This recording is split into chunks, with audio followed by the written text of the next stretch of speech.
All right, hello everyone, and welcome back to the Reformed Dissenters, the show where Reformed Christians dissent against popular ideas of culture by asserting a biblical worldview. I'm Bruce Johnson, joined by my brother Jacob Johnson. Hello. At the Knoxville Conference, Knoxville, Tennessee, FLF East Conference, and we are joined by special guest Doug Wilson. Hi. Today, Pastor Doug Wilson, thank you so much for joining us. Happy to do it. So, Real quick, can you explain to our audience who you are? I bet the majority of our audience already knows who you are, but if you could just... Sure. For those who don't. I'm a pastor in North Idaho. We live up in the Chimney Panhandle of Idaho in Moscow. I'm the pastor of Christ Church. I've been the pastor there for over 40 years. That's my day job. And I also write and blog and publish books and speak at conferences like this one. Nice. Very nice. cool. And cool. And one real quick question, kind of like an icebreaker question. All What right. would you say is your most favorite ice cream topping? Topping. I would say that if it's store-bought, it'd be caramel. And if it's homemade, my wife makes a mean fudge sauce. Oh, wow, that's nice. cool. Yeah. That's Goodness, that's nice. Nice. That's awesome. Very cool. So, everything that's been going on, I'm sure over the past 4 decades, you've taken a lot of heat for what Yeah. you're working on in Moscow, Idaho. And certainly, the MSNBC, we were talking to Toby Sumter yesterday, and it could have been a lot worse than it was. So that's Yeah. to be That's thankful right. for that. But, how can we best be salt and light in this culture when people have such negative connotations, even Christians have such negative connotations attached to what you're trying to do? What is the best way to be salt and light through all of that? Well, what you want to do, and one of the central things, and we did it with the Meet the Press interview, is we don't do interviews with hostile or secular press anymore unless they agree to have us record the whole thing independently. Yep. So we had footage. We had footage of the whole interview. So that's that great. interview, the way they presented it, was slanted, but it Right. wasn't a hit piece. They were trying to let both sides talk. But if it had been a hit piece, we would have been able to answer it. That's right? great. And Yeah. say, look, this is what we actually said. I would encourage Christians, churches, pastors, Christians who are involved in the cultural melee to have independent lines of communication. Okay. Yeah. I would encourage people to try to establish and maintain their own platform so that you're not dependent on their platform Yes. to represent you accurately. Yeah. Yes. So, and the whole conflict that's going on in Moscow currently, especially with the NBC interview, but even after that, there's been a lot of different things that have gone on. And would you say that the reaction of your church and the churches around it, like King's Cross, would you say that their reaction to what's going on in the conflict and the heat that you're facing is a good and biblical response to what's happening, or would Yeah. you say it needs to improve? I would say our network of churches, so there's a community of churches that are all related. I'd say overall the response has been very solid, very good. I don't have complaints. Awesome. So some of the other evangelical churches, some of the people are friendly to us and some of them are nervous. So I would want them to get a better grasp of what's actually going on. But I don't have any major complaints there either. And do you think that you guys, from all this heat and all this conflict, do you think that your churches are stronger now ever since it? Oh, absolutely. And it started during the COVID lockdown. Well, actually, we've been going through this for decades, actually. There are periodic controversies.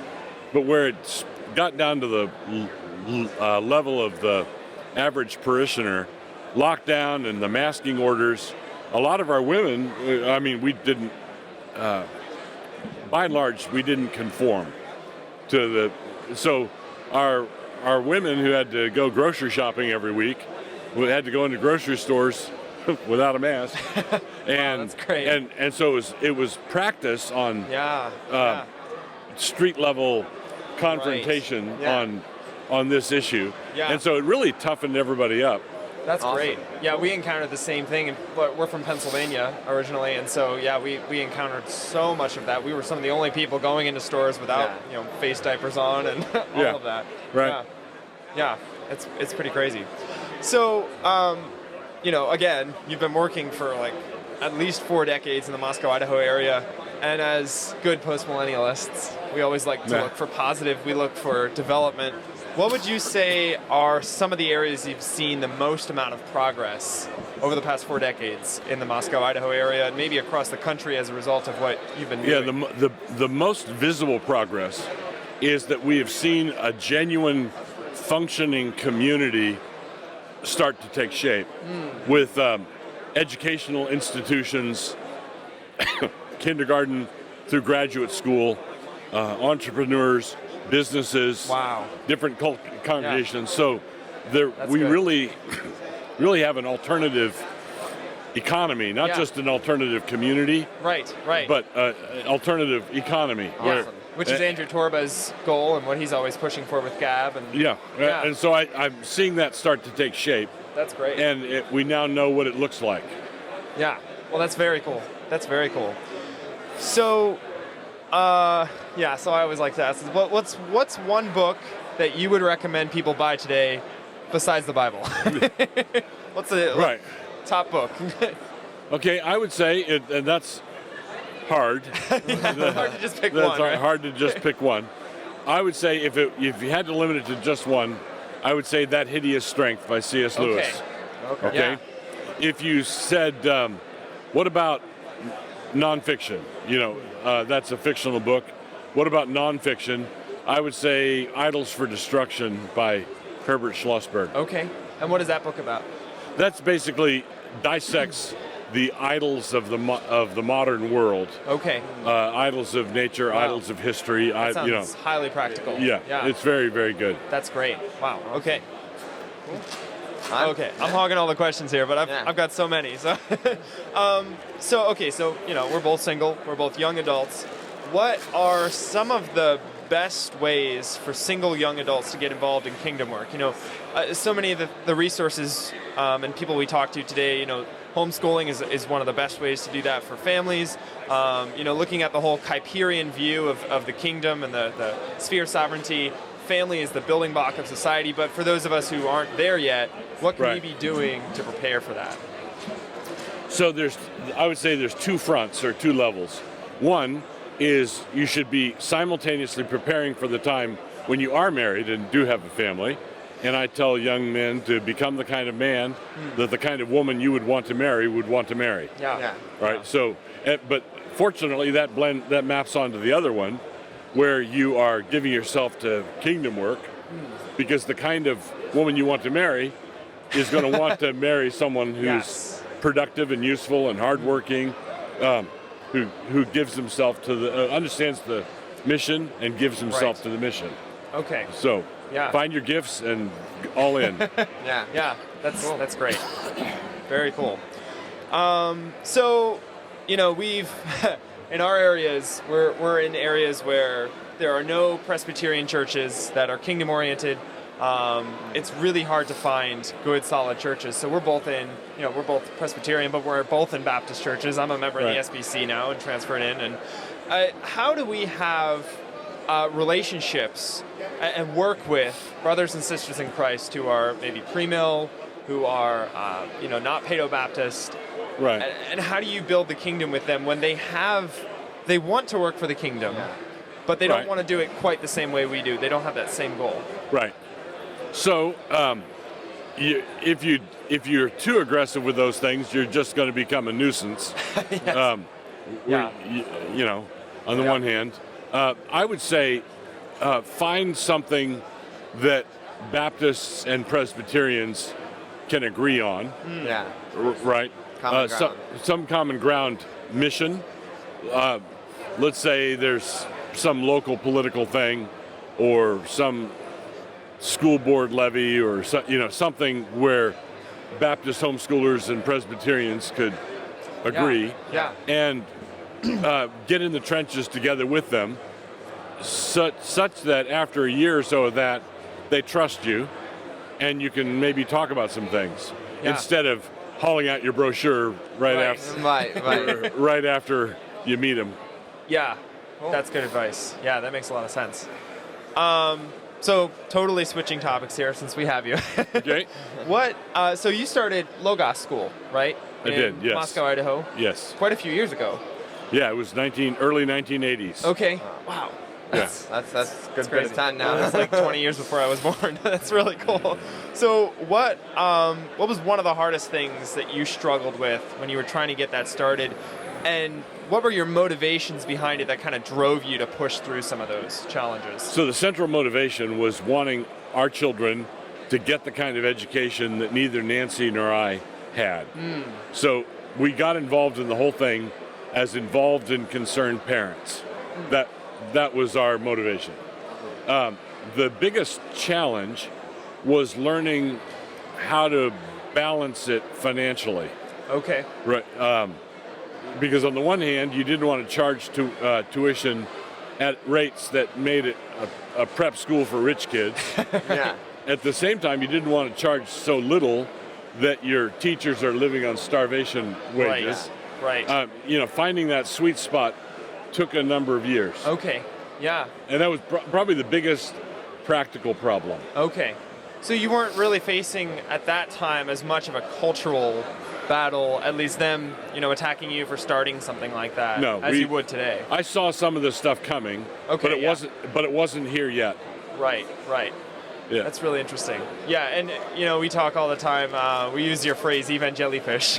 Right. My pastor uses that phrase all the time. Picked it up from you, and it's really cool. And we had Toby Sumter on the show yesterday. Okay. And we were talking about how we got to this point as evangelicals. We've been going through your book, Mother Kirk, for the past 2 months on our show. Okay. And talking about what a good, solid evangelical church looks like. Would you say that that's because the church has lost all of those things you talk about in Mother Kirk, has lost those foundations, has lost their tradition? Do you think that's why our culture now is so averse to something like Logos starting today? Yes. Or would you associate that with something else? No.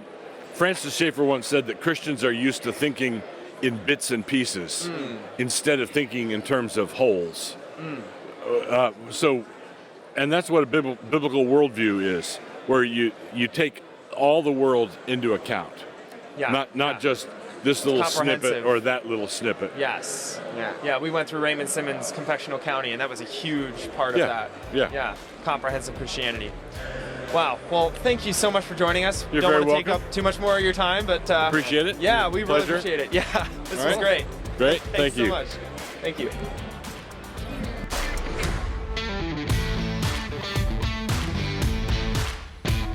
Everybody shut up. We're doing a podcast. Everybody shut up.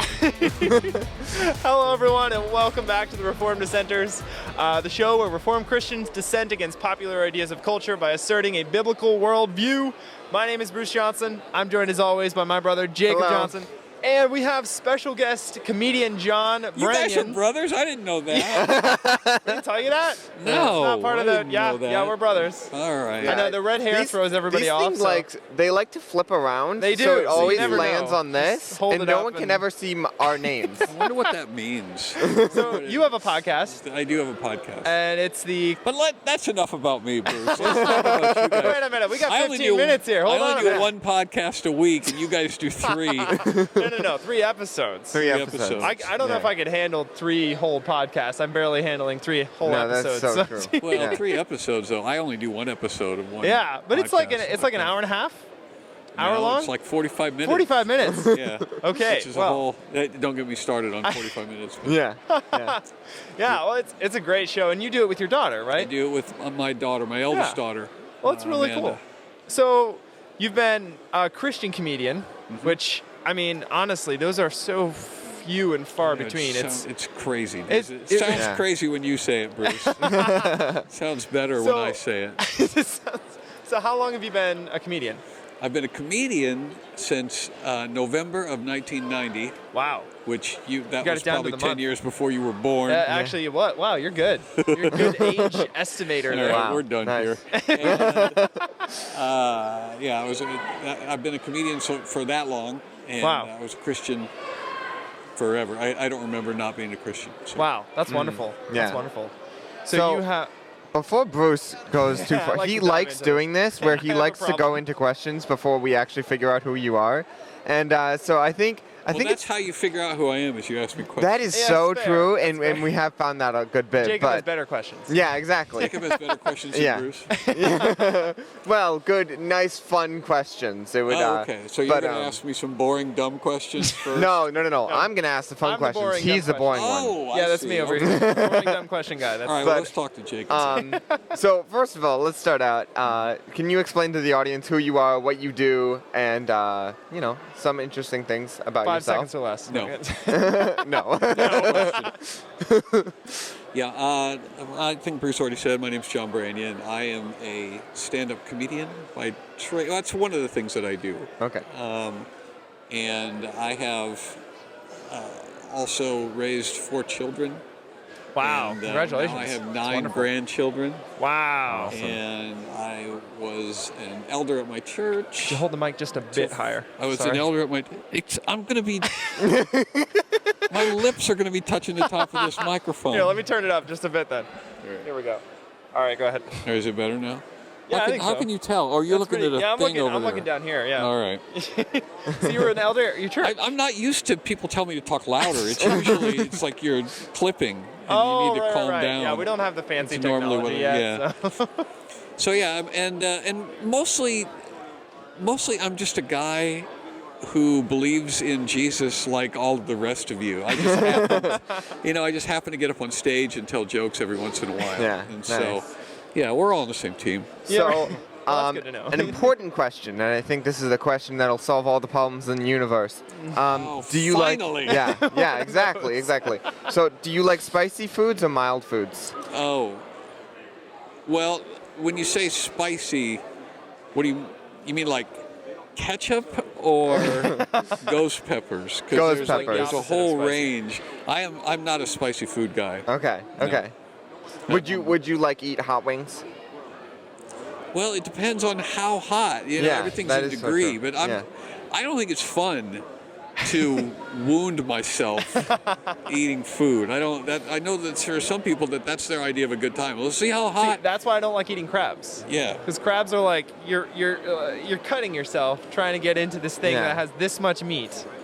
It's just While being that is kind of true, crab that might I be think. partially your technique. Yeah, that is. That could yeah. be. I'm not yeah. an expert. I Yeah. think if you had somebody that shows you how to properly crack open a crab shell, Okay. you might.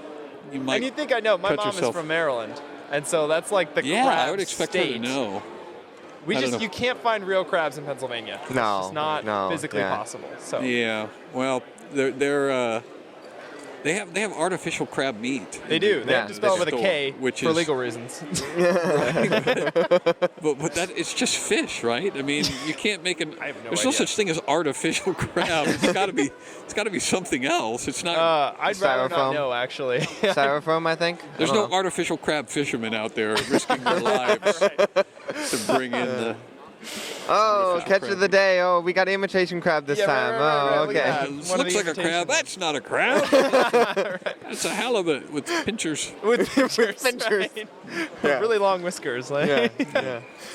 So, so that was the question that we Yeah, that we that was the answered. question. Yeah. That brought the universe back. Do you into want another one? alignment. No, No. Okay. I Okay. am spent answering the spicy food Oh, question. oh, okay. All right. You can't take any more fake crabs today. It's just I have. Can't do it. I thought you were going to ask me about Halloween candy. about Oh, what? okay. 'Cause we're getting close to Halloween, Let's talk Oh. about that. and You like talking about Halloween? I don't know. Are you guys Halloween people? How do you guys feel about it? We've never really celebrated it. I guess that would mean no. Never celebrated it. Okay. I think that there are ways that we knew some churches in the area that would do like trunk or treat. You know, you dress up as Bible characters. Yeah. And, Yeah. you know, all that fun stuff. Yeah. Well, I guess there was that one time we You were. disapprove? Yeah, we were a part of almost like a group. Do you remember where Ryan dressed up as? It was supposed to be Shadrach, Meshach, and Abednego. See, but it's it all was a coming out fiery- now. You did Well, celebrate it was Halloween. a fiery box, and they all thought he was the devil. And we're Yeah. like, no, that's not. because Wrong he Bible he had character. this like box taped around him of fire in order to represent him being in Right, the furnace. he's So he looked furnace, like and they're Satan all coming like, out. Yeah, Carved exactly, you, exactly. Yeah. So No, great. he's not. He's not. Wait, you can't dress up like Satan. Yeah. I'm That's Shadrach. against the rules Yeah. here. Like, unspoken church Halloween So rules. epic. No Satan dressing up. Yeah, well, we did trunk or treat, and I guess the term celebrate Halloween. I guess we don't really celebrate Halloween, but we would hand out trick or treat candy and we would nice. dress up. And Yeah. I was never really into the big scary costume with lots of blood and guts and stuff Yeah, like yeah. that. I can't imagine why. But Halloween candy, some of it is really good, and Hard to some of it is resist. also really terrible. Halloween is an interesting occasion because you get caramel apples, which prove that there is a God and He is good. Like and then, beer. you know? And then you also have Biddo honey, which is You have what? Biddo honey. Biddo honey. I've never heard I've of never heard of that. Oh my stars! Like, you guys. it's like literally a bit of honey. Is that? Oh my stars! All right, where to begin? How about Uncultured Neko homeschoolers, Wafers? Have you so- guys heard of Neko Wafers? No. Nope. They're just children, everybody. Everybody listening to this podcast, they're literally children. They don't know about Neko Wafers. They don't know about Biddo honey. Biddo honey is difficult to describe, but it's a type of candy. They call it candy, and it is it's like honey flavored taffy. Wow. But it's not really honey flavored. It's more like if you put earwax in Elmer's glue. Oh That my is not goodness. how you sell Wow. candy. I'm Yeah. just gonna. Well, candy, it's been around a long time. And back in whenever they made this stuff, in the 30s or 40s or 20s or Depression. whatever. The Whenever- depression. Yeah, back in the Depression when they made candy. It's like everybody was really sad, and part of the reason is because all the candy was terrible. There was no good candy. And Neko Wafers, Biddo honey, Whorehound. I'm not even going to ask you about Whorehound. But the best Halloween candy, well, what do you guys think? Best Halloween candy? I don't know. I'm not, actually, this is going to sound horrible, but I'm not really a candy person. Mm-hmm. So Halloween, that aspect never really appealed to me either. All right, So, well, best Halloween vegetable then. He doesn't like vegetables let's either. see, a nice steak with lots of herbs and Okay, round the steak best for Halloween Halloween round steak. How about candy. you? Do you eat candy at all? I do like candy. All right, and good. I probably would say my favorite candy is probably like Jolly Ranchers or something like that. All right. I can respect that. That's Is a that solid is that choice. acceptable? That's Yeah. acceptable? That Nice. is a solid it's choice. not a Biddo honey. But, Yeah, no. There are no bad Jolly Rancher flavors. Right. Oh, so I'm right. gonna have to disagree with you there. Really? Cherry Like, is just. Cherry is the completely- best. That's just heresy. You Out of can't- any of them, I I like don't all know of how you them. managed to keep a podcast together with this guy.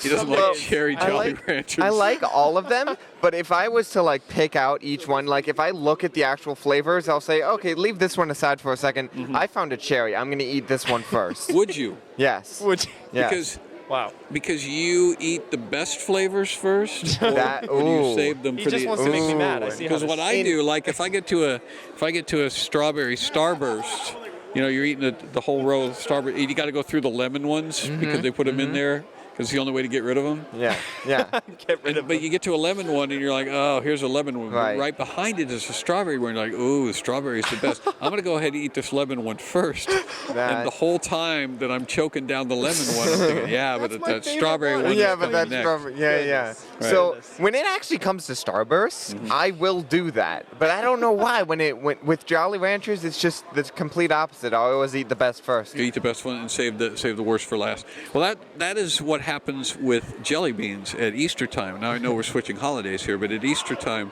the jelly beans go in order of best to last. That's why you've always got at the end of the Easter candy, your Easter candy hangs around for weeks after Easter. Yeah. But at the bottom of the basket, it's always just green and black jelly beans. You notice that? Everything else is gone, So I thought you were going to say mushes of green. except for the green and black jelly So, beans. No, they much just- like Bruce's controversial, choice of not liking candy, my controversial pick is I don't like jelly beans. Okay. Okay. He's okay with that one. Yeah, That's fine. That's fine. I understand that. It's a texture thing, right? The Yeah, jelly it's beans it's are- just weird, and like the way they input like the flavors into the different jelly beans, I'm like, I don't get a good flavor out of it. It's just like it doesn't. Right. No, it's fine. I'm not going to hold that against So, you. all right. All the jelly beans are the same thing. It's just the only thing that's different is the coating that they put around them. So Okay. Oh, yeah, that checks yeah. out. So So the like if Dissenters you- are all equally bad. And okay. if you've ever done the research that I've done, the extensive research I've done on jelly beans, and you remove if you put the jelly bean in your mouth, but you don't chew it, you just suck the coating off of it, you will discover. And then that- you spit out the rest. and then at the inside, yeah. it's just like this little clear, gelatinous Yeah. tube, is what it is. Yeah, that's So, all so it is. in your list of It's not a bean. That's what I'm saying. okay, right, Like a bean. So in your list of titles, so Jelly Bean Connoisseur is one of them. It sounds like it. I don't really consider myself a jelly bean connoisseur. I just know that in the middle of them, it's a gelatinous cylinder, and I know that they're all flavored just by the outside canning. So no, I'm not a jelly bean connoisseur. I'm not a Jelly Belly connoisseur. Belly. It's hilarious. Those are just jelly beans that are like really small, Oh. and I don't know. some of them are flavored bad. So okay, so we got 2 minutes left. All right. What, if you had to wrap it up in 2 minutes, what to you defines Christian comedy? And what have you learned about Christian comedy? I mean, I'm sure you've been to churches. I know you've been to all sorts of Christian events. When you're putting together your skits, as Gabe said earlier, putting together your sketches, Haven't had words with him about that yet. Oh, that Yeah. conversation will not end well. What is it that you're looking for, and how do you define Christian comedy? How do I define Christian comedy? All right, I'll wrap it up. My philosophy is that mankind, I personally do not actually create any comedy. God has created all of the humor that exists in the universe, and all we do is discover it. And so He has sprinkled it throughout the universe, and then He has given us the capacity. He gave us a sense of sight so we could see. He gave us a sense of hearing so we could hear. He gave us a sense of humor so that we could discover the comedy that He has thrown lavishly throughout the universe. He's put it into all of our lives. He's put it right under our noses most of the time. And those of us who He has blessed with the ability to be sensitive to it, we laugh a lot because He's funny. God has designed all sorts of comedy into the universe, and my goal, I guess, is as a Christian and a comedian, is to help people understand that the comedy that God put it there, and it's in their lives, and is directly connected to the amount of suffering that we do. Comedy is always centered around pain. So that's the good news. wow. Wow. Yeah.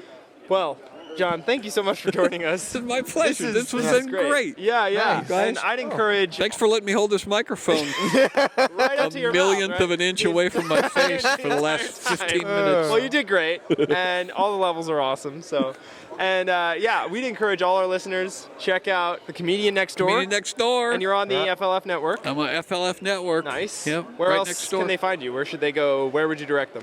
You can go to my website. It's johnbranyan.com. Okay. There's no O's in Branyan, so Okay. it's BRANYAN.com. Awesome. And hit me up. Another funny thing God has put into your life. My last name. Wow. Well, that's okay. Oh. He made fun of my. He Yeah, burned me yeah. on my Kennedy choice earlier. So Yeah, I deserve it. I I think had he that had that coming. coming, and Yeah. Well, no, No worries. when you hear your name, it's Branyan, so you think there's an O there. Oh right. Oh, yeah.